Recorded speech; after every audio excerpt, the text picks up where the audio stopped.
Good afternoon and welcome to the Midday News. I'm Shamela Pullen. Here's what we have in the bulletin.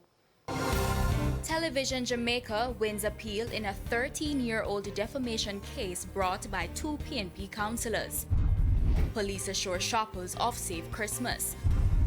And later in sports, Excelsior and JC to square off in Issa Manning Cup finals this afternoon at the National Stadium. Now the details. Television Jamaica has won its appeal in a 13-year-old defamation case brought by two PNP councillors. They're Michael Troop and Sylvan Reed.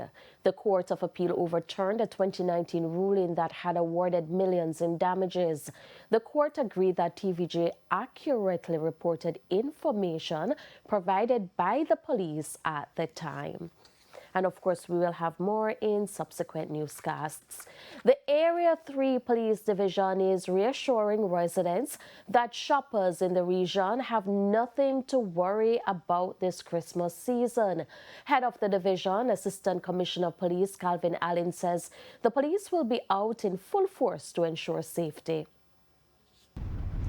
The JCF's Area 3 comprises the parishes of Clarendon, Manchester and St. Elizabeth. These areas have experienced their share of criminal activity in the past, but head of the Area 3 Police Division, Assistant Commissioner of Police, ACP Calvin Allen, says the situation now is largely under control. The overall JCF, if you look at the social media post, you will see that the Commissioner is leading from the front in a practical way, in every respect.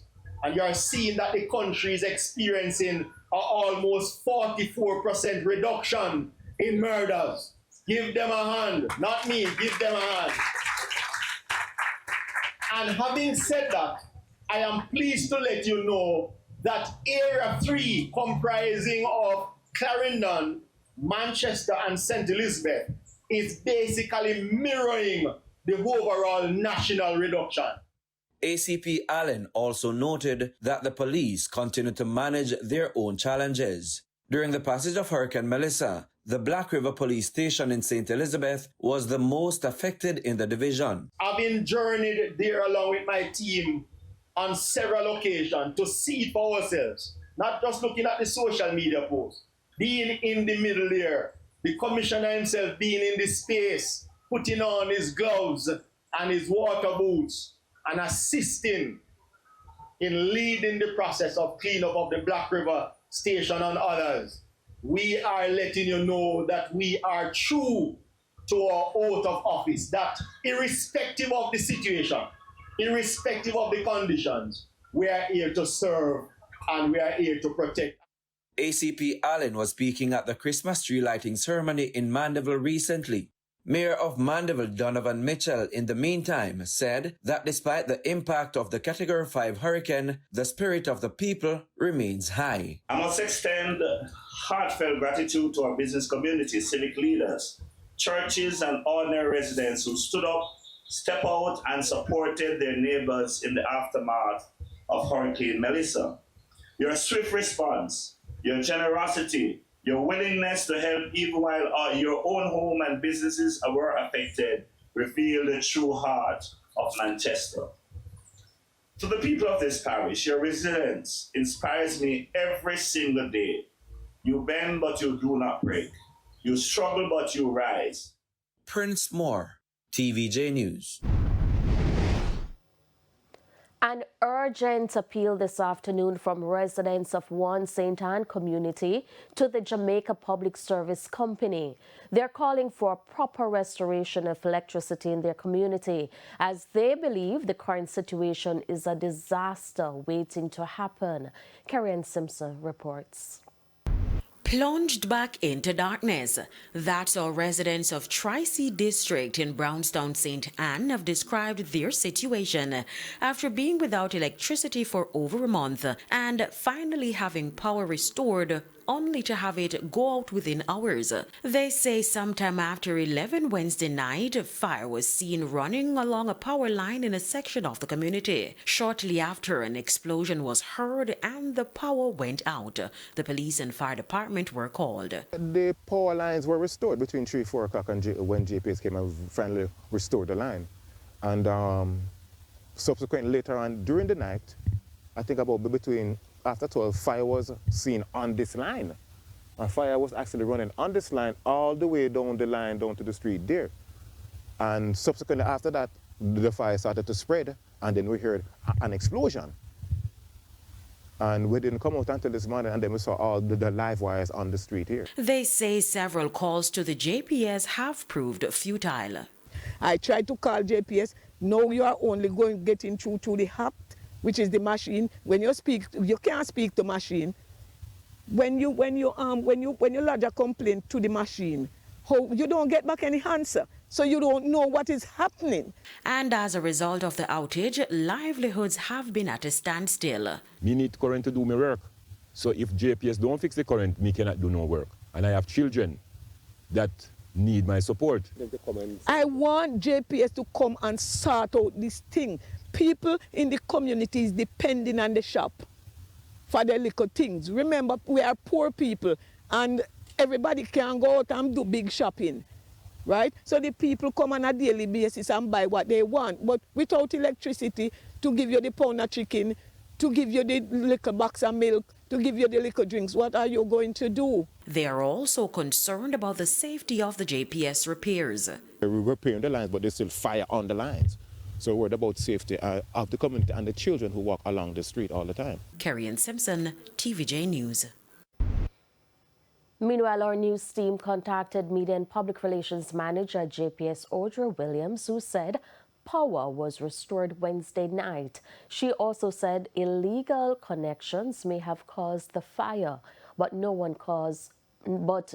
other cause was identified, and the fallen wire was not live.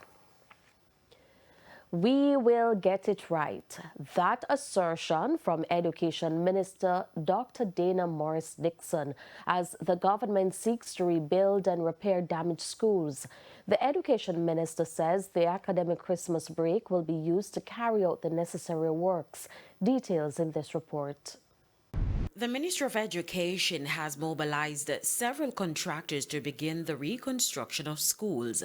Crews will use the Christmas holiday break to try and finish the work.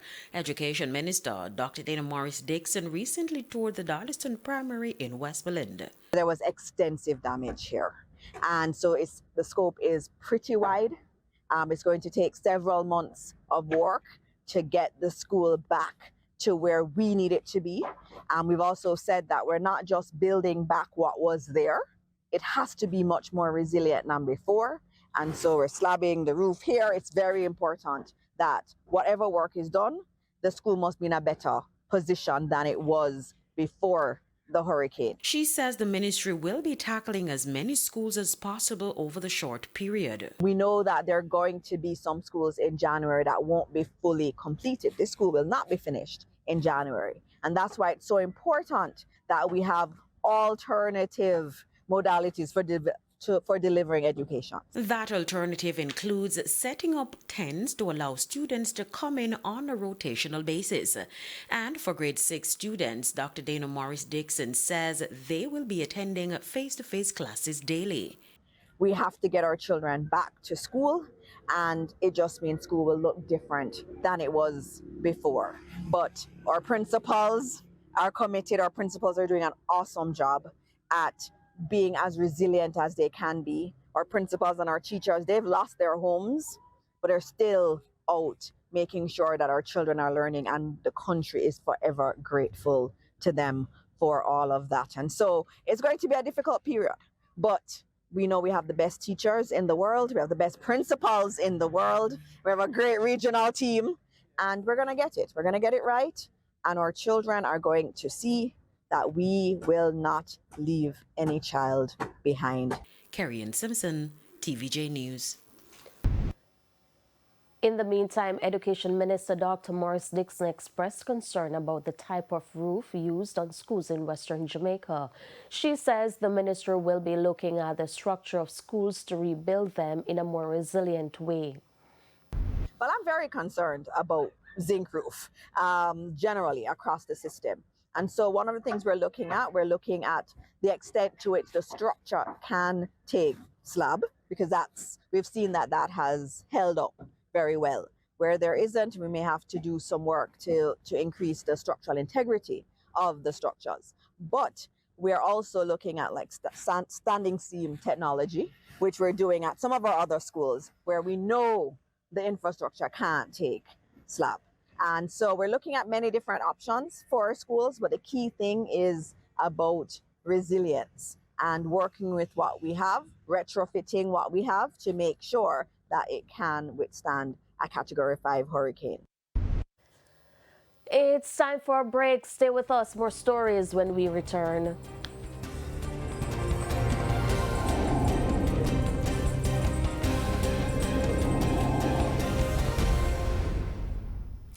Welcome back to the Midday News. Women and youth farmers in St. Anne are on track to get a boost in their hurricane recovery journey, thanks to support from the RADA Connect initiative. Aliyah Bryant has the details. In the rolling farmlands of St. Anne, recovery is taking root, led by women who refuse to be defined by stereotypes, proving that they're among the strongest forces in agriculture. The Rural Agricultural Development Authority, RADA, is spearheading the RADA Connect initiative to support female and youth farmers recovering from Hurricane Melissa. The program is supported by the World University Service of Canada, WUS, and Baruch Distributors Limited. One beneficiary, Elaine Barrett, says she's excited to be among the 35 women receiving support. We got watering pan, we got medical supplies and stuff like that, which is a great help. My crop has been badly damaged and I started getting it together. So this initiative now is great because getting my watering pan and stuff like that, I don't have to get those. I just have to concentrate now and finishing up and getting my chickens in place. Despite starting over, Miss Barrett says giving up is not an option. No, how could I? This is my livelihood, this is my life. This is my life, man. This is what I do and do best. I love my thing that I do. With human resources limited at this time, Livestock Officer Azani Williams says it will take time to assist everyone. One extension officer has to manage over 5,000 farmers. What we encourage farmers to do in a time like this is to visit the local area offices and lodge your information, and we will get to the farmers.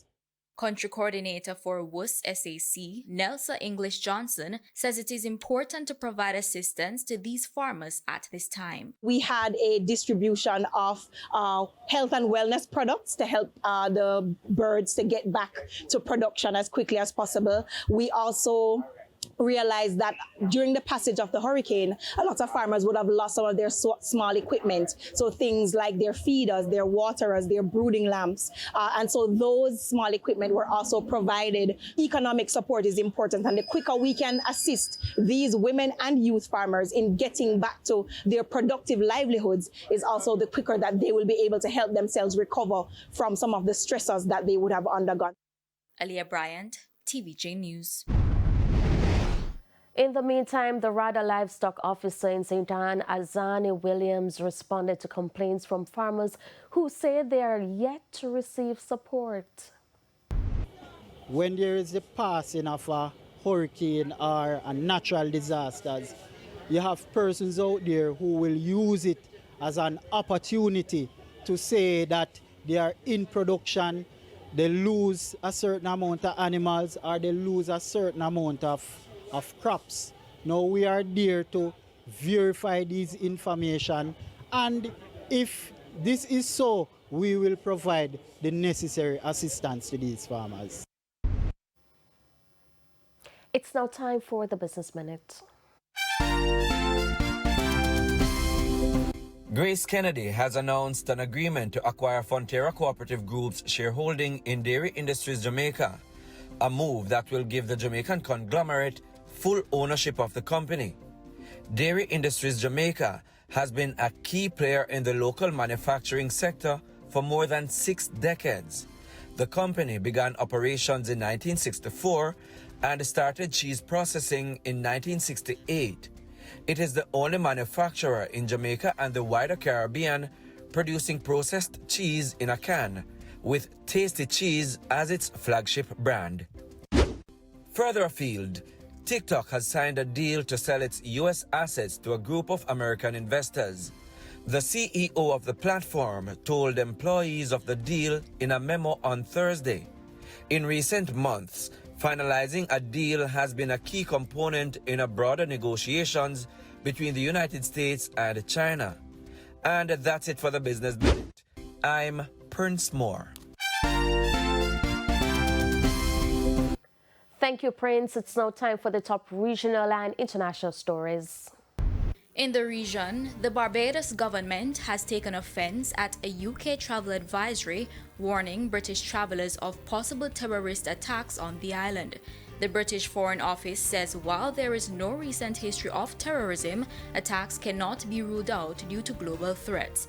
Foreign Affairs Minister Carrie Simmons dismissed the warning as highly improbable, but noted the UK also cited concerns about violent and gang-related crime. Barbados remains a popular destination for British visitors. And on the international scene, TikTok has signed a deal to sell its U.S. assets to a group of American investors. The platform's CEO disclosed the agreement in a memo to employees on Thursday. The move appears to conclude a lengthy process that began during President Donald Trump's first term and has featured prominently in recent U.S.-China negotiations.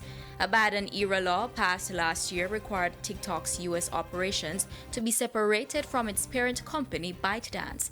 Failure to do so resulted in a temporary nationwide ban of the app. And those were the top regional and international stories. I'm Aaliyah Bryant. Thank you, Alia. We take another break. Sports is next.